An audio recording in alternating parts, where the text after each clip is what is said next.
नमस्कार प्रिय दर्शकों, मैं आज आप लोगों को बताऊंगा कि हमारे देश का नाम भारत क्यों और कैसे और क्यों पड़ा था और इसका क्या वजह है। इसका वजह है हमारा महाभारत। तो आप लोग यही कहोगे कि ये कैसे हो सकता है, देश का नाम भारत है तो फिर महाभारत से क्या लेना देना है देश का नाम। तो आप लोग सुनो ध्यान से।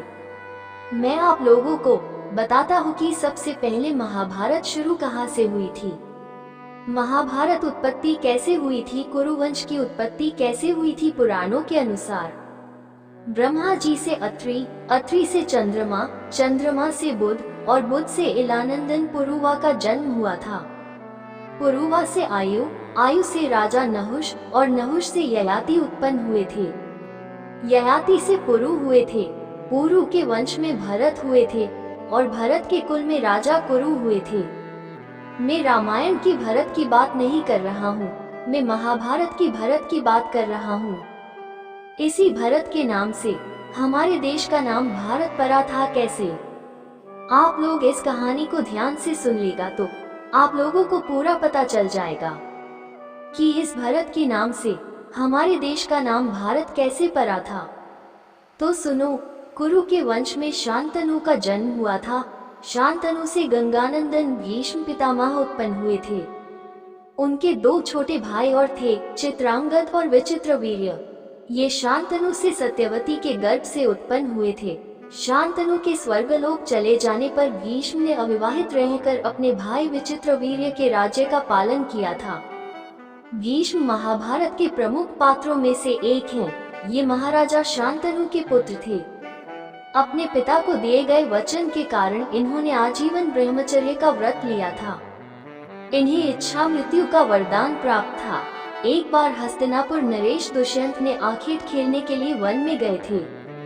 जिस वन में वे शिकार के लिए गए थे उसी वन में कण्व ऋषि का आश्रम था। कण्व ऋषि के दर्शन करने के लिए महाराज दुष्यंत उनके आश्रम पहुंच गए थे। पुकार लगाने पर एक अति लावण्यमयी कन्या ने आश्रम से निकलकर कहा कि हे राजन, महर्षि तो तीर्थ यात्रा पर गए हैं, किंतु आपका इस आश्रम में स्वागत है। उस कन्या को देखकर महाराज दुष्यंत ने पूछा, बालिके आप कौन हैं? बालिका ने कहा, मेरा नाम शकुंतला है और मैं कण्व ऋषि की पुत्री हूँ। उस कन्या की बात सुनकर महाराज दुष्यंत आश्चर्यचकित होकर बोले, महर्षि तो आजन्म ब्रह्मचारी हैं, फिर आप उनकी पुत्री कैसे ही? उनके इस प्रश्न के उत्तर में शकुंतला ने कहा, वास्तव में मेरे माता पिता मेनका और विश्वामित्र हैं। मेरी माता ने मेरे जन्म होते ही मुझे वन में छोड़ दिया था, जहाँ पर शकुंत नामक नाम की पक्षी ने मेरी रक्षा की थी, इसीलिए मेरा नाम शकुंतला पड़ा है। उसके बाद कण्व ऋषि की दृष्टि मुझ पर पड़ी थी और उन्होंने मुझे अपने साथ अपने आश्रम में ले आए थे। उन्होंने ही मेरा भरण पोषण किया है। जन्म देने वाला, पोषण करने वाला तथा अन्न देने वाला, ये तीनों ही पिता कहे जाते हैं। इस प्रकार कण्व ऋषि मेरे पिता हुए ना, आप बताइए। शकुंतला के वचनों को सुनकर महाराज दुष्यंत ने कहा, शकुंतले तुम क्षत्रिय कन्या हो, यदि तुम्हें किसी प्रकार की आपत्ति न हो तो मैं तुमसे विवाह करना चाहता हूँ। शकुंतला भी महाराज दुष्यंत पर मोहित हो चुकी थी, अतः उसने अपनी स्वीकृति प्रदान कर दी। दोनों ने गंधर्व विवाह कर लिया था। कुछ काल महाराज दुष्यंत ने शकुंतला के साथ विहार करते हुए वन में ही व्यतीत किया था। फिर एक दिन वे शकुंतला से बोले, प्रियतमे, मुझे अब अपना राजकार्य देखने के लिए हस्तिनापुर प्रस्थान करना होगा।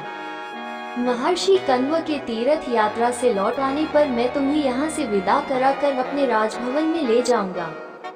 इतना कहकर महाराज दुष्यंत ने शकुंतला को अपने प्रेम के प्रतीक के रूप में अपनी स्वर्ण मुद्रिका अंगूठी दे दी थी और वह हस्तिनापुर चले गए थे।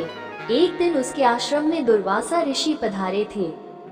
महाराज दुष्यंत के विरह में लीन होने के कारण शकुंतला को उनके आगमन का ज्ञान भी नहीं हुआ था और उसने दुर्वासा ऋषि का यथोचित स्वागत सत्कार नहीं कर पाया था।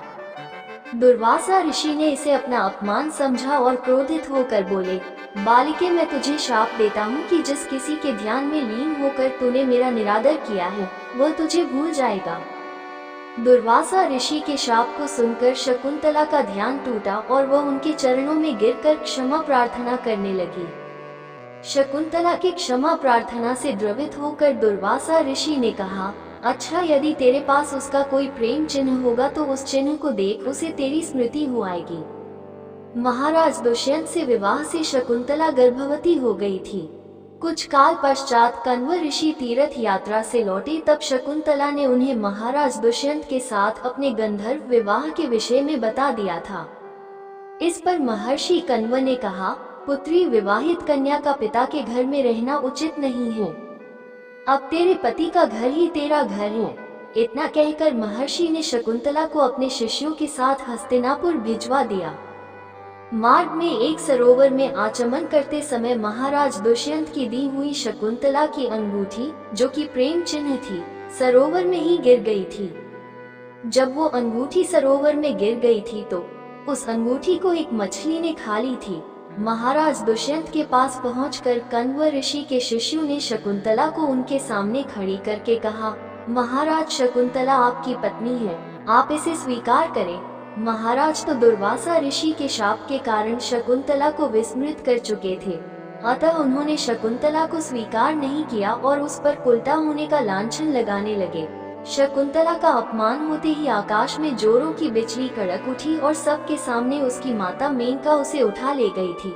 अब सुनो मछली की कहानी। जिस मछली ने शकुंतला की अंगूठी को खा लिया था, एक दिन वो एक मछुआरे के जाल में आकर फंस गई थी।